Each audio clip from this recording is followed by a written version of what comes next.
So Exodus chapter 32. Are you there? Verse 1. We're going to read the first 6 verses, talk about it, and then we'll read some more. Verse 1. Now when the people saw that Moses delayed coming down from the mountain, the people gathered together to Aaron and said to him, "Come, make us gods that shall go before us.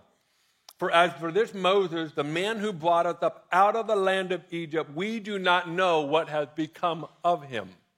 Let's pause right there. We'll finish in just a second. But the word delayed is actually cross-referenced with a couple other locations in the book of Exodus where Moses was gone for 40 days and 40 nights.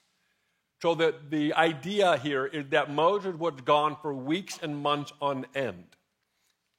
So now let's go to verse 2. And Aaron said to them, "Break off the golden earrings which are in the ears of your wives, your sons, and your daughters. And bring them to me." So all the people broke off the golden earrings which were in their ears and brought them to Aaron. And he received the gold from their hand, and he fashioned it with an engraving tool and made a molded calf. Then they said, "This is your God, O Israel, that brought you out of the land of Egypt."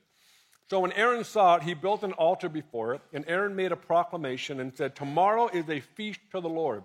Then they rose early on the next day, offered burnt offerings, and brought peace offerings, and the people sat down to eat and drink and rose up to play. We'll stop right there for now. It's not funny, but it's actually quite comical. If you go later in the chapter, when Moses finds out what Aaron did, that he built an idol out of all the jewelry, Moses comes down from the mountain and confronts Aaron. Aaron's like, "I don't know what happened. I just threw the jewelry into the fire, and out came the golden calf."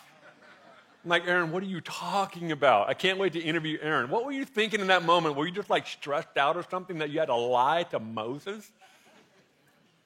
So here we have this very unique story. Now, before we jump into the first 6 verses, I think it's important to mention it's amazing how we read the Bible and we say, "I would never do that." How many have ever read this story and say, "What were they thinking?" Like, who would go do that? And especially in Western culture, because we don't actually fashion anything out of gold and silver. It's not a normal, but we do fashion other gods. We do find other things that replace him as our main source. So it's a different context, but the principle is the same no matter what culture, what era you've lived in human history. Why is that? It's because every human being is designed to worship. Every human being is designed to worship something. And we know that only one God fulfilled all worship. But this is why there's myriads of religion, beliefs, philosophies, and ideas of what true worship looks like. It's because we can't help it but worship something. We can't help it but give ourselves to something. You might be able to refrain it for a season, but at some point you will explode and give yourself to something. So worship is not just a discipline, I have to do this. It might be a discipline for a season, but at some point, it's actually all you know to do. Why is that? Because you were designed and created to worship. You were designed and created to actually be led by something and give your affection to something. That is a really important part of this story. Now, we have to ask the question, why would they build an idol? Do you know what they've seen up to this point? Do you know how God has demonstrated himself to the people by now? This wasn't the first time that God showed up. They have been experiencing the glory, the goodness, the tragic, the plague. They've experienced signs and wonders galore.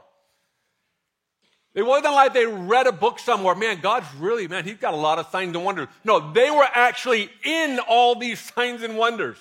Imagine that you did not move unless the cloud moved. So the cloud is hanging out in front of you, and you're just like, we're here for who knows how long. And all of a sudden, the cloud starts moving. All right, everybody pack up. We're moving. That's your life. And you got a burning bush. You got rocks that split open. Water feeds an entire nation. You've seen some bizarre stuff. And you just walked through the Red Sea, which is not even possible. You have seen some stuff. So this is why I'm saying all this. How do you get to the point where you shift, I'm not worshiping him anymore. I'm going to go worship something else. How do you get there?